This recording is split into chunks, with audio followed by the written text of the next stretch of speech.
ಶಾಸ್ತ್ರಿಗಳೇ, ಈ ದಿನ ಪಂಚಾಂಗದ ವಿಶೇಷತೆಯಲ್ಲಿ ಅಶೋಕ ಅಷ್ಟಮಿಯ ವಿಶೇಷತೆಯನ್ನು ತಿಳಿಸ್ಕೊಟ್ರಿ. ಈಗ ಮುಂದೆ ಸಂದೇಶಗಳತ್ತ ಗಮನ ಹರಿಸೋಣ. ಮೊದಲಿಗೆ ಲಿಖಿತ್ ಅಂತ ಬೆಂಗಳೂರಿನಿಂದ, ಇವರ ಜನ್ಮ ದಿನಾಂಕ 7ನೇ ತಾರೀಕು 5ನೇ ತಿಂಗಳು 2005 ಬೆಳಗ್ಗೆ 11:20. Second PUC. ಈಗ ಮುಂದಿನ ಶಿಕ್ಷಣದ ಬಗ್ಗೆ ತಿಳಿಸಿ ಅನ್ನೋದು ಇವರ ಪ್ರಶ್ನೆಯಾಗಿದೆ. ಲಿಖಿತ್ ಅವರ ಪ್ರಶ್ನೆ ಶಿಕ್ಷಣಕ್ಕೆ ಸಂಬಂಧಿಸಿದೆ. ಹೌದು ಅಲ್ವಾ? ಜಾತಕ ನೋಡೋಣ. ನೋಡಿ, ತಮ್ಮದು ಕರ್ಕಟಕ ಲಗ್ನ. ಲಗ್ನದಿಂದ ಪಂಚಮ ಸ್ಥಾನ, ಅದು ಬುದ್ಧಿ ಸ್ಥಾನ ಹೌದು, ಹೈಯರ್ ಸ್ಟಡೀಸಿಗೆ ಬಹಳ ಮುಖ್ಯವಾದ ಸ್ಥಾನ. ಹೀಗಾಗಿ ಆ ಅಧಿಪತಿ ನಿಮ್ಮ ಜಾತಕದಲ್ಲಿ ಕುಜ, ಆತ ನಿಮಗೆ ಅಷ್ಟಮದಲ್ಲಿದ್ದಾನೆ. ಹೀಗಾಗಿ ಸುಬ್ರಹ್ಮಣ್ಯ ಸ್ವಾಮಿಗೆ ಜೇನಿನ ಅಭಿಷೇಕ ಮಾಡಿಸಿ, ಆ ಜೇನನ್ನು ಸ್ವಲ್ಪ ಪ್ರಸಾದ ತಗೊಳ್ಳಿ. ಪ್ರತಿ ಮಂಗಳವಾರ ತಪ್ಪದೇ ಮಾಡಿ.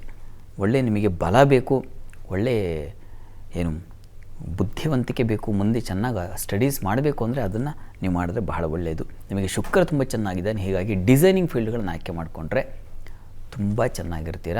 ತುಂಬ ಚೆನ್ನಾಗಿ ಅದರಲ್ಲಿ ನಿಮಗೆ ಹಿಡಿತ ಬರುತ್ತೆ. ಸ್ವಲ್ಪ ಹೇಳಿಕೊಟ್ರೆ ನಿಮಗೆ ಅದರಲ್ಲಿ ಏನು ಪ್ರಸಿದ್ಧಿಗೆ ಬಂದ್ಬಿಡೋ ಸಾಧ್ಯತೆ ಇದೆ. ಹೀಗಾಗಿ ಆ ರೀತಿಯಲ್ಲಿ ಪ್ರಯತ್ನ ಮಾಡಿ, ಒಳ್ಳೆಯದಾಗಲಿ. ಮುಂದಿನ ಪ್ರಶ್ನೆ ಶಾಸ್ತ್ರಿಗಳೇ, ಭುವಿತ್ ಅಂತ ಮೈಸೂರಿಂದ, ಇವರ ಜನ್ಮ ದಿನಾಂಕ 25ನೇ ತಾರೀಕು 9ನೇ ತಿಂಗಳು 2020. ಹುಟ್ಟಿದ ಸಮಯ 2:18 ರಿಂದ 2:19 ಮಧ್ಯಾಹ್ನ. ನವಗ್ರಹ ಶಾಂತಿಯಾಗಿದೆ, ಬಹಳ ಹಠ ಸ್ವಭಾವ, ಪರಿಹಾರ ತಿಳಿಸಿ ಅನ್ನೋದು ಪ್ರಶ್ನೆಯಾಗಿದೆ.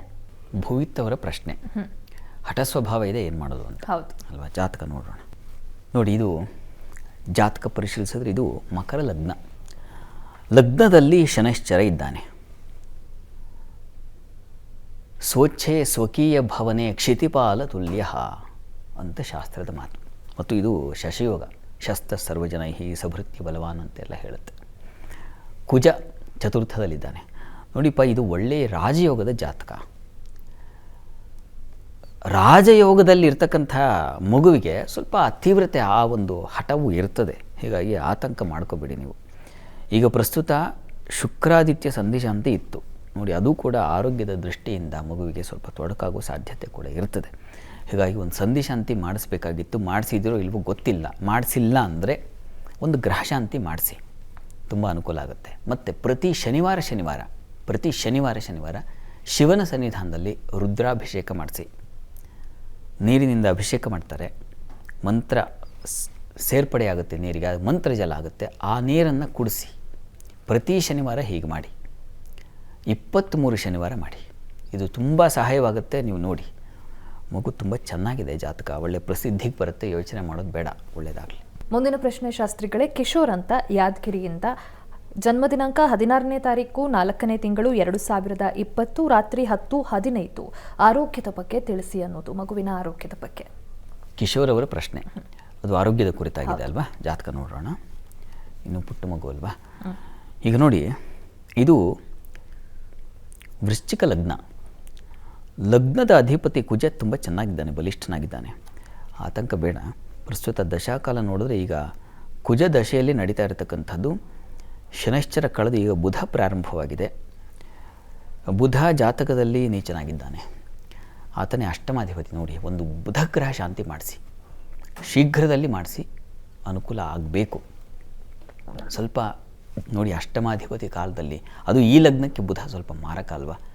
ಈ ಕಾರಣದಿಂದಾಗಿ ಬುಧಗ್ರಹ ಶಾಂತಿ ಮಾಡಿಸೋದು ಅಷ್ಟೇ ಅಲ್ಲದೆ, ಜೊತೆಗೆ ಮಗು ಎಷ್ಟು ತೂಕ ಇದೆಯೋ ಅಷ್ಟು ತೂಕದ ಹೆಸರು ಕಾಳು ದಾನ ಮಾಡಿ ವಿಷ್ಣು ಸನ್ನಿಧಾನಕ್ಕೆ ಶೀಘ್ರದಲ್ಲಿ ಮಾಡಿಸಿ. ಇದು ಅಗತ್ಯ ಇದೆ, ಬೇಕಾಗಿದೆ, ಒಳ್ಳೆಯದಾಗಲಿ.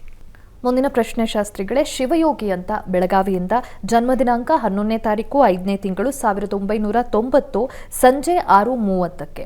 ಮದುವೆ ಬಗ್ಗೆ ತಿಳಿಸಿ ಅನ್ನೋದು ಇವರ ಪ್ರಶ್ನೆಯಾಗಿದೆ. ಶಿವಯೋಗಿಯವರ ಪ್ರಶ್ನೆ ವಿವಾಹದ ಬಗ್ಗೆ ಆಗಿದೆ ಅಲ್ವಾ? ಜಾತಕ ನೋಡೋಣ. ನೋಡಿ, ತಮ್ಮದು ತುಲಾ ಲಗ್ನ. ಲಗ್ನದಿಂದ ಸಪ್ತಮಾಧಿಪತಿ ಕುಜ ನಿಮ್ಮ ಜಾತಕದಲ್ಲಿ ಪಂಚಮದಲ್ಲಿ ಶತ್ರುಕ್ಷೇತ್ರದಲ್ಲಿದ್ದಾನೆ. ದ್ವಿಕ್ಷೇತ್ರೇ ಅಲ್ಪಂ ಅಂತ ಶಾಸ್ತ್ರದ ಮಾತು. ಶತ್ರುಕ್ಷೇತ್ರಗಳ ಸ್ವಲ್ಪ ಬಲ ಕಡಿಮೆ ಅಂತ. ಮತ್ತು ರವಿ ಬುಧರಿದ್ದಾರಲ್ಲಿ. ಬುಧ ವ್ಯಯಾಧಿಪತಿ. ಹೀಗಾಗಿ ರವಿ ಬುಧರು ಹಾಗೂ ಕುಜ ಈ 3 ಗ್ರಹಗಳಿಗೆ ಒಂದು ಶಾಂತಿ ಬೇಕು. ಆಮೇಲೆ ನೀವು ವಿವಾಹ ಪ್ರಯತ್ನ ಮಾಡಬೇಕು. ಯಾಕೆಂದರೆ ದುರ್ಬಲವಾಗಿದ್ದಾಗ, ಗ್ರಹಗಳ ಬಲ ಇಲ್ಲ ಅಂದಾಗ ಆ ಫಲ ನಮಗೆ ದೂರವಾಗ್ತಾ ಹೋಗುತ್ತೆ.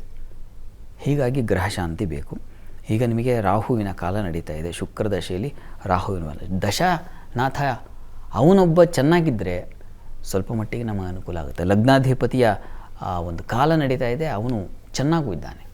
ಹೀಗಾಗಿ ಗ್ರಹಶಾಂತಿ ಮಾಡಿಸಿ ಆಮೇಲೆ ಫಲಕ್ಕಾಗಿ ಒಂದು ವಿಶೇಷ ಇದೆ. ಪತ್ನಿ ಮನೋರಮಾಂ ದೇಹಿ ಮನೋವೃತ್ತಾನುಸಾರಿಣೀಂ, ಇದು ವಿಶೇಷವಾದ ಮಂತ್ರ. ದುರ್ಗಾ ಸಪ್ತಶತಿ ಮಂತ್ರ. ಇದರ ಸಂಪುಟೀಕರಣ ಪಾರಾಯಣ ಮಾಡಿಸಿದ್ರೆ ಫಲಸಿದ್ಧಿಯಾಗುತ್ತೆ ಅಂತ. ವಿವಾಹಕ್ಕೆ ಬಹಳ ವಿಶೇಷವಾದ್ದಿದು. ಹೀಗಾಗಿ ಈ ಒಂದು ಪರಿಹಾರ ಮಾಡಿದ್ರೆ ಶೀಘ್ರ ಅನುಕೂಲ ಆಗುತ್ತೆ. ಒಳ್ಳೆಯದಾಗಲಿ, ಮಾಡಿಸಿ. ಸಂದೇಶಗಳಿಗೆ ಉತ್ತರ ಹಾಗೆ ಪರಿಹಾರಗಳನ್ನು ತಿಳಿಸ್ಕೊಟ್ರಿ ಶಾಸ್ತ್ರಿಗಳೇ. ಮುಂದೆ 12 ರಾಶಿಗಳ ಫಲಾಫಲಗಳನ್ನು ತಿಳ್ಕೊಳ್ಳೋಣ.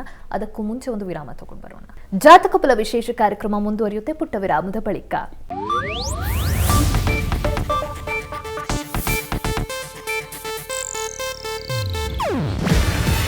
ಇದು ಏಷ್ಯಾನೆಟ್ ನ್ಯೂಸ್ ನೆಟ್ವರ್ಕ್ ಪ್ರಸ್ತುತಿ. ನೀವು ನೋಡ್ತಿದ್ದೀರಾ ಏಷ್ಯಾನೆಟ್ ಸುವರ್ಣ ನ್ಯೂಸ್.